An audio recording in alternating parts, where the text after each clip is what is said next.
Chalala police સ્ટેશનમાં થયેલ ચોરીનો ભેદ ઉકેલી મુદ્દામાલ તથા આરોપીને પકડી પાડતી ચલાલા પોલીસ. અમરેલી પોલીસ અધિક્ષક શ્રી સંજય ખરા સાહેબની સૂચના તથા ધારી મદદનીશ પોલીસ અધિક્ષક શ્રી જયવીર ગઢવી સાહેબ તથા ચલાલા પોલીસ ઇન્સ્પેક્ટર શ્રી એડી ચાવડા સાહેબ તથા ચલાલા પોલીસ ટીમ દ્વારા ચલાલા પોલીસ સ્ટેશનના ગુના register number Chalala police station A part ગુના રજિસ્ટર નંબર 50020/2025 BNS કલમ 303(2) મુજબના કામના આરોપીને ખાનગી બાતમી રહે તથા ટેકનિકલ સોર્સના આધારે ચલાલા પોલીસ સ્ટેશન વિસ્તારમાં ધારી રોડ પરથી આરોપીને ટુ વ્હીલર મોટરસાયકલ તથા ચોરીમાં ગયેલ સોનાના ઘરેણાં તથા ચોરી કરેલ મોબાઈલ સાથે પકડી પાડી ચલાલા પોલીસ સ્ટેશનના ચોરીનો ગુનો ડિટેક્ટ કરતી ચલાલા પોલીસ સ્ટેશન ટીમ.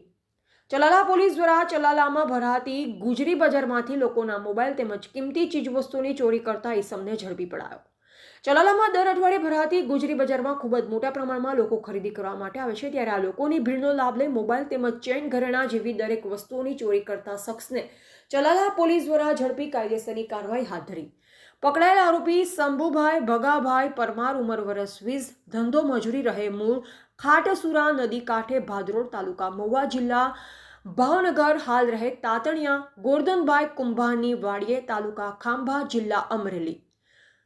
મહિલા વાઇફ ઓફ શંભુભાઈ ભગાભાઈ પરમાર ઉંમર વર્ષ 25, ધંધો મજૂરી, રહે મૂળ ખાટસુરા નદી કાંઠે ભાદરોડા તાલુકા મહુવા જિલ્લા ભાવનગર, હાલ રહે તાતણિયા. ગોરધનભાઈ કુંભાની વાડીએ તાલુકા ખાંભા જિલ્લા અમરેલી. રિકવર કરેલ મુદ્દામાલ એક હીરો કંપનીનું સ્પ્લેન્ડર મોટરસાયકલ, કાનમાં પહેરવાની સોનાની બુટ્ટી, હાથની આંગળીમાં પહેરવાની સોનાની બુટ્ટી, ગળામાં પહેરવાનું સોનાનું પેન્ડલ, અલગ અલગ કંપનીના 5 એન્ડ્રોઇડ મોબાઈલ. આ કામગીરીમાં ચલાલા પોલીસ સ્ટેશનના પોલીસ ઇન્સ્પેક્ટર શ્રી એડી ચાવડા સાહેબના માર્ગદર્શનથી હેડ કોન્સ્ટેબલ BR ધાધલ તથા હેડ કોન્સ્ટેબલ મહેશભાઈ રાઠોડ તથા પોલીસ કોન્સ્ટેબલ રોનકસિંહ સોલંકી તથા પોલીસ કોન્સ્ટેબલ પ્રદ્યુમનસિંહ રાઠોડ તથા પોલીસ કોન્સ્ટેબલ દીપભાઈ વાળા તથા પોલીસ કોન્સ્ટેબલ રોહિતભાઈ રાખોલિયા તથા વુમન પોલીસ કોન્સ્ટેબલ પરિતાબેન ભેસાણિયા દ્વારા કરવામાં આવેલ. રિપોર્ટર બિપિન રાઠોડ, જિલ્લા બ્યુરો ચીફ, અમરેલી.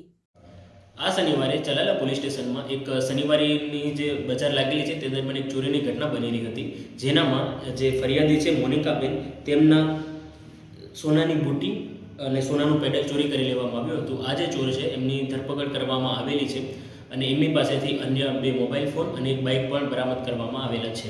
સર, આથી વધારે કોઈ આરોપીઓ હોવાની શંકા છે કે કેમ?